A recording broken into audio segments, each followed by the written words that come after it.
¿Qué tal? Buenas noches, ¿cómo les va? Bienvenidos. Comenzamos en Voz Alta, como cada miércoles, en directo, a través de la pantalla de Canal 2. Gracias por acompañarnos, gracias por estar con nosotros. Tengo que enviar algunos saludos ya en el comienzo. Nos han llegado absolutamente todos los llamados y la correspondencia y los mensajes que ustedes hacen llegar a este programa por diversos medios. Les decimos que llegan. A las chicas de Distribuidora La Nueva que reclamaron un saludo. Bueno, aquí está a toda la gente de Distribuidora La Nueva que nos ven miércoles tras miércoles. Un abrazo y muchas gracias por estar con nosotros.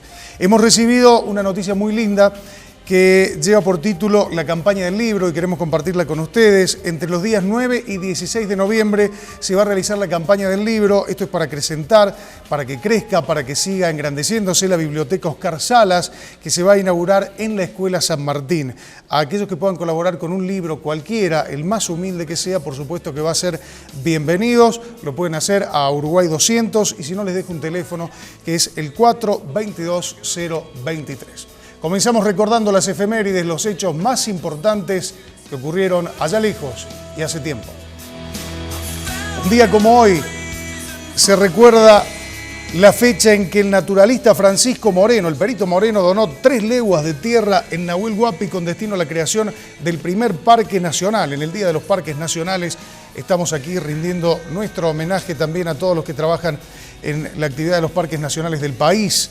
En 1479 nacía Juana la Loca, hija de Isabel de Castilla y Fernando de Aragón, reyes de España. Murió el 12 de abril de 1555.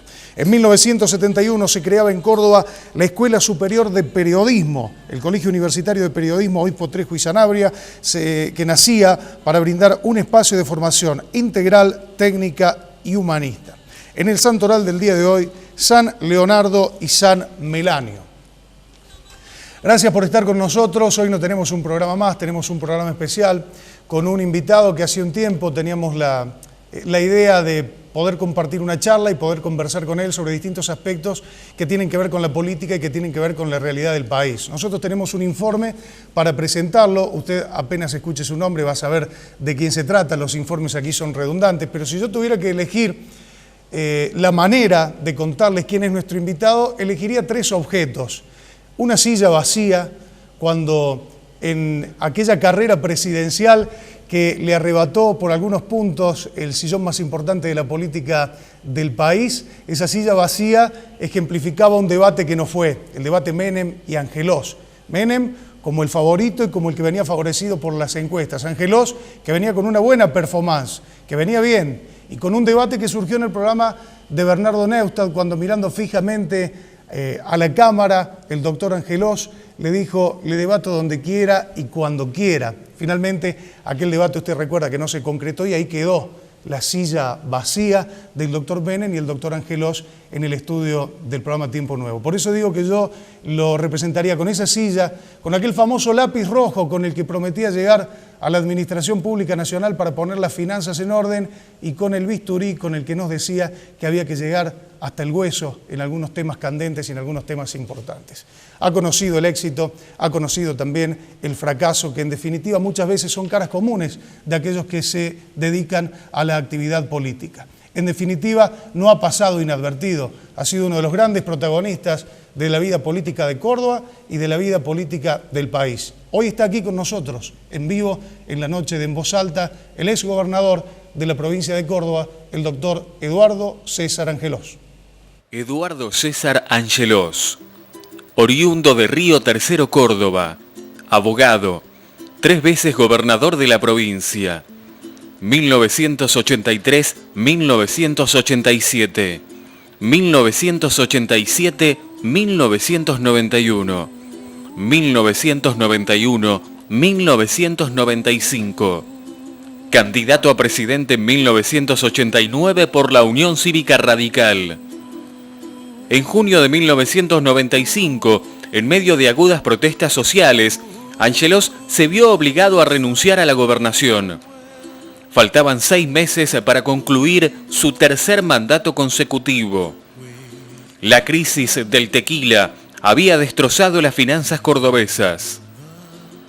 El 22 de febrero de 1996, el fiscal Carlos Ferrer promovió una acción penal contra él, sus hijos varones, su yerno y un grupo de exfuncionarios por presuntas irregularidades en el ejercicio de sus funciones públicas, en lo que se conoció como megaproceso del Banco Social.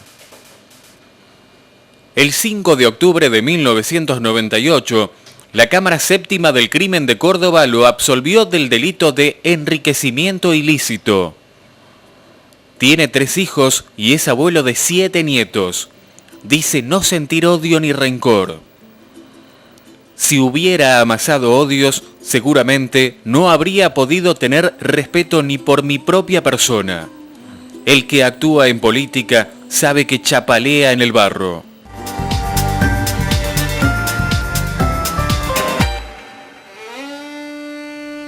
Doctor Angelós, gracias por venir, es un gusto conocerlo. Gracias, Moreski. No lo conocía nada más que por referencia y escucharlo por la tarde cuando está con Ronnie Vargas. Bueno, espero que no hayan sido malas las referencias y que haya disfrutado escuchándome. Eran buenas, eran muy buenas.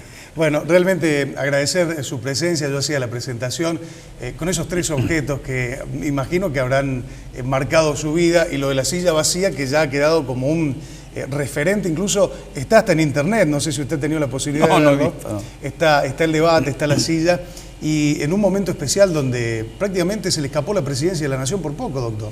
Sí, a veces los medios dicen que son por 15 puntos, pero no cuentan, por ejemplo... Perdón, ¿49 contra 37 era? Sí, creo que sí. Fue lo que faltaba, es también sumar los votos que había obtenido yo por vía de los partidos provinciales, que era 1,5 millones de votos más, 1.200.000 votos. Perdimos por menos, es decir, muy cerca de lo que el doctor Menem logró luego como presidente de la República. Pero me permitiría hacer una corrección en la introducción que usted hace, Moreski. Yo no fui acusado por algunas defecciones en el ejercicio del gobierno, no se juzgaba eso. Fui acusado de enriquecimiento ilícito. Y no fue por el problema del Banco Social, sino simplemente por esta acusación que me formularon a mí. Y bueno, usted conoce, podemos hablar todos los detalles de esto también. Sí, sí, recuerdo, y en el cual usted fue absuelto. Doctor, su carrera en la presidencia, digo, se le escapó por poco la presidencia, y además era competir contra el final trágico del gobierno de Alfonsín, y en esa época donde se decía que Córdoba era una isla. Yo creo que era realmente una isla. Estábamos calificados por organismos internacionales de la mejor manera o mejor que las otras provincias. Teníamos la posibilidad de obtener créditos importantes y además teníamos unas situaciones diferentes. Habíamos hecho la constitución más importante en aquel momento, que luego fue ejemplo y se proyectó a otros lugares de Latinoamérica y también República Argentina como modelo. Habíamos establecido el 82% móvil para las jubilaciones. Habíamos establecido nosotros el Consejo Económico y Social y Político de la provincia de Córdoba, donde los partidos políticos tenían una participación total, no solamente los que tenían representación en las cámaras legislativas, sino también aquellos que no tenían representación, pero que podían participar políticamente. Habíamos tenido los sueldos más altos en aquel momento de la provincia de Córdoba para maestros, médicos, agentes de policía, en fin, una serie de realizaciones que seguramente la colocaban en ese momento a Córdoba mejor que esta situación. Pero le voy a contar los detalles, si usted me permite, More. ¿Cómo no? En 1987 solamente el radicalismo obtiene 2 triunfos. Uno es el de Río Negro y otro el de Córdoba. Es decir, fines de 1987, creo que había sido en octubre o en septiembre las elecciones, y entonces me llama Raúl Alfonsín, telefónicamente. Y me dice, mira, hemos tenido una reunión en la que participó Edison Otero, que era el presidente del radicalismo, Juan Carlos Pugliese, que era un hombre de su íntima confianza, presidente de la Cámara de Diputados de la Nación, y yo. Y hemos pensado, me dice, en que había que proyectar con suficiente tiempo un candidato a presidente para 1989. Hemos pensado que vos sos la figura para esta circunstancia. Es si seguramente uno diría, déjamelo pensar. Yo no pensé nada. Automáticamente dije, sí, acepto. No lo pensó con la almohada, como decía usted. No, era cosa diferente. En esta era una oportunidad y un reconocimiento, seguramente más allá de mis propios méritos, pero es muy importante. Ser candidato a presidente de la República por un partido como el nuestro, con más de una centuria de vida, y además con las exigencias que se tienen internamente en el partido, era realmente para mí un gran cometido que yo tenía que asumir. Bueno, se realiza una reunión, una conferencia de prensa a fines de 1987. nos falta un periodista que le pregunta a Alfonsín si ya tenía pensado en quién podía ser el sucesor de él representando al radicalismo. Contesta Alfonsín que no, pero que él la barajaba 2 o 3 nombres, y entre los que estaba seguramente en primera línea para esto era Angelos. Automáticamente los medios hicieron eco de esto y comienza entonces esta proposición que me lleva a mí a llevar a recorrer el país. Pero recuerdo un hecho muy importante. Esto me pregunta Raúl, dice, bueno, ¿quién querés que te acompañe como vicepresidente en esto? Que el partido para proponérselo. Y entonces él me hace otra figura, me propone otra figura, le digo, no, le dije yo, lo prefiero a Casella, que terminaba de perder la candidatura a gobernador de la provincia de Buenos Aires, pero un tipo de gran valía, de grandes condiciones. Entonces dije, yo prefiero a Casella. Así se integra la fórmula. Y esta se proclama en la cancha de Ferrocarril Oeste, en un acto enorme. Seguramente el pajarito llamador, la atracción era fundamentalmente Alfonsín. Él nos pide que nos acompañemos con la familia, se hace en el estadio, en un escenario muy importante de esto, pero yo no contaba seguramente con la anuencia, con el acompañamiento de mucha gente joven que había sido incorporado al partido en 1983, aquello que luego se llama la coordinadora, es decir, el grupo de coordinadores, muchachos muy jóvenes. Entonces esta gente no comparte el criterio de Alfonsín, le selló el candidato y propicia una fórmula nueva, que era Barrios, Arrechea, Caputo. Hay que conocerlo, Alfonsín. Es gallego y tiene unas reacciones tremendas. Al día siguiente me llama y me dice, ¿vos me confirmás? Sí, como no te voy a confirmar si me proclamaste. Bueno, terminado, me dice. A los 2 días, 3 días, se hace una declaración de que ni es Barrio Arrechea ni Caputo. Creo que a Caputo le plantea el término de que, bueno, termina su cancillería. Y a Barrio Arrechea, que en ese momento era el ministro de Asuntos Sociales, de Bienestar Social, había abandonado la gobernación de Misiones y estaba en esto, también le plantea la salida del gabinete si este era. Así que termina esta situación y soy el candidato. Y me toca recorrer el país.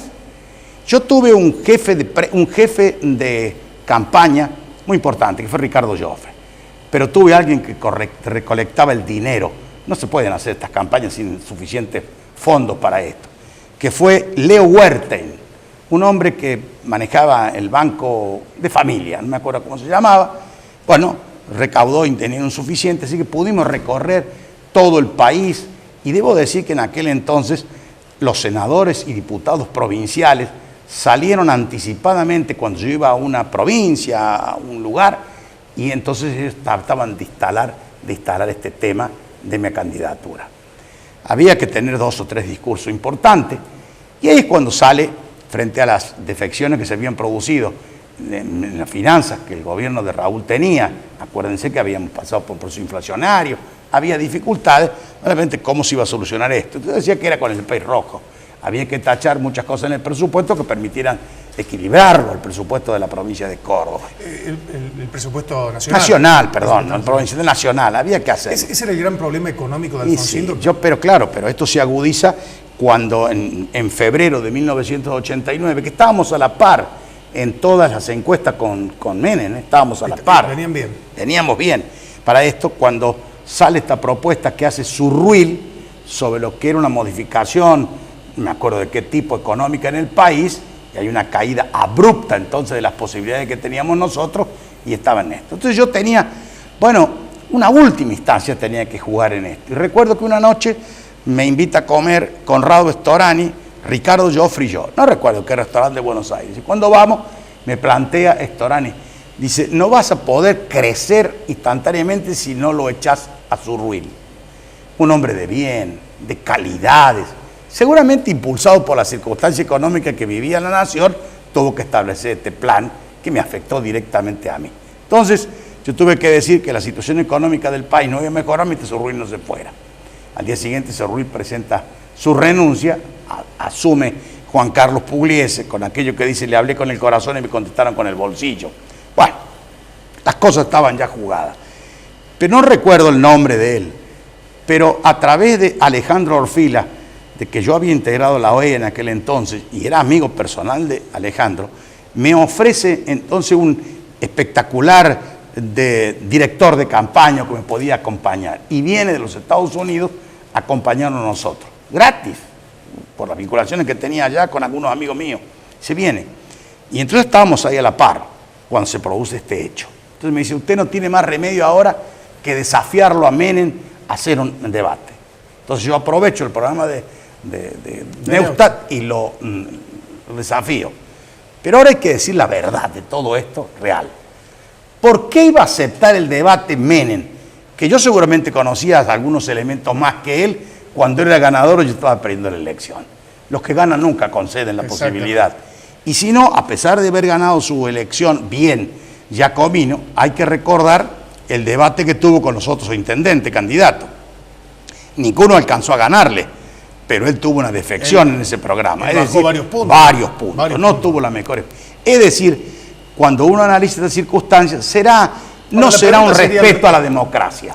Pero es la verdad, el que ahora, gana no. Eso es cierto, tradicionalmente ha ocurrido y es saludable que se haya producido el debate en los últimos tiempos. Ahora, ¿usted hubiera aceptado un debate en otras condiciones? Digo, si usted hubiera ido primero en las encuestas. Claro, porque yo había estudiado mucho, Moreschi. Tenía un equipo espectacular que aportaba datos, yo tenía muy buena memoria, así que trataba de refrescar todo esto. Recuerdo un episodio. Digo yo, le advierto que nuestra campaña con Carlos Menem fue excepcional. Ninguna diatriba, ninguna injuria. Tengo entendido que usted es amigo de él, ¿no? Amigo personal, fuimos compañeros de la facultad, nos llevamos bien después, pero nunca, ninguna cosa, nada por el estilo. Recuerdo entonces que yo digo que lo que nosotros teníamos que generar, que un seguro de trabajo, de desempleo teníamos. Entonces de la tribuna me contesta Menem que yo no hablara laboral o de problemas laborales, porque lo que iba a faltar mano de obra en el país en aquel momento. Después las circunstancias me dieron la razón de que hubiera hecho falta el seguro de desempleo porque había muchos desempleados en aquel momento y sobre todo con el programa de Cavallo. Y yo recuerdo que en cuanto asumió Menem, tuvo una delicada actitud para conmigo. Me llamaba permanentemente para ver si podíamos desayunarlos por la mañana. Había que desayunarse a las 7 de la mañana con Menem. Lo hacía en el Albert Palace. Pero él me hacía llegar una suerte de esquelita con los puntos que teníamos que hablar. Yo daba mi opinión. Y recuerdo, es la pena que lo contemos, ¿no es cierto? Total, ya está en la historia esto. Un día me dice Menem, ¿lo conoces a Cavallo? ¿Cómo no voy a conocer a Cavallo? Le digo, de la provincia de Mario, creo que es un tipo muy inteligente. Perdón, usted había dicho que Cavallo, corríjame si me equivoco, que Cavallo como economista era brillante, pero que en política era un enano. Un enano, un bárbaro era. Entonces me dice, bueno, sí, le digo, tipo inteligente, sin ninguna duda, le digo. Pero está en la Cancillería, a lo mejor este tipo puede andar mejor en un aspecto económico. Me dice, bueno, lo he propuesto para ser candidato a ministro de Economía. Entonces le digo, ¿te puedo dar una opinión? Sí. Bueno, vos todas las mañanas tenés que llamar a tu edecán y decirle, comuníqueme con el doctor Cavallo. Y toda la mañana tenés que decirle, Cavallo, te habla Carlos Saúl Menem, presidente de los argentinos, y le cortás. Él tiene que saber que el presidente sos vos. Tampoco me equivoqué. Usted se lo había dicho. Cuando él lo dio así, y al Proco, después cuando fue el superministro. Así es decir, estaban desequilibradas las acciones en este tema. Así que yo tuve una buena relación con Menem, salvo cuando él me abandona. Es decir, cuando nosotros en la provincia de Córdoba, por el efecto tequila, que a todas las provincias le había pasado lo mismo, que estábamos sin los recursos suficientes, Cavallo salió al país, al mundo, recogió fondos, los trajo para la nación y distribuyó en algunas provincias. Recuerdo perfectamente que fue para Ortega, Palito Ortega, que era el gobernador de Tucumán en aquel momento. Lo auxilia, porque todos teníamos esta situación, a la provincia de Buenos Aires lo mismo, pero a Córdoba no nos da ni un centavo. Usted me pregunta, Moreschi, ¿y por qué a usted no le dio? Hay un antecedente. En 1983, mejor dicho, 84, yo asumí el 12 de diciembre y a partir de mediados del año 84, Cavallo solía ir a visitarme. Y llegaba los días domingos. Tocaba el timbre en lo que era la casa del gobernador en ese momento y, bueno, había que convidarlo. Entonces lo invitaba con salamín casero y con vino negro. Y él dejaba a la familia debajo de un árbol. A su esposa, uno de los hijos, me parece, y los suegros. A la sombra. Y estaba conmigo 20 minutos, media hora. Entonces me planteaba que yo debía decirle a Alfonsín que podía ser muy útil del punto de vista económico al gobierno de Alfonsín. Creo que le hizo planteo semejante a De la Rúa. Bueno, después de un tiempo yo se le trasladé a Raúl Alfonsín esta petición y me dijo, Raúl, no, de ninguna manera. Dice, yo no lo puedo nombrar porque estatizó la deuda de los organismos, de las organizaciones privadas o de los empresarios, la debe ahora el país, yo no lo puedo designar. Punto. No le contesté nada, yo no le dije nada a Cavallo, no le conté nada y pasó el tiempo. Yo creo que él quedó con algún resentimiento y además tuvimos algunas discusiones cruzadas importantes. En 1993, esto es palabra de Menem, no repito lo que me contó Menem. En 1993, él le cuenta a Menem que va a llevar la cabeza en bandeja de plata mía. Dice esto. Después del proceso electoral que se iba a cumplir en la provincia de Córdoba, que era lo que llamábamos nosotros las elecciones del medio, o sea, la renovación del Parlamento en esto. Muy bien, me encuentro de la noche a la mañana con que él propiciaba a Schiaretti como candidato a diputado nacional. No recuerdo quién había propuesto de la Sota, en una confrontación interna muy importante. Entonces, en esa elección, que usted recordará, Moreschi, si lo averigua, va a saber que pasaron como 1 mes y medio, 2 meses, sin saber exactamente el resultado.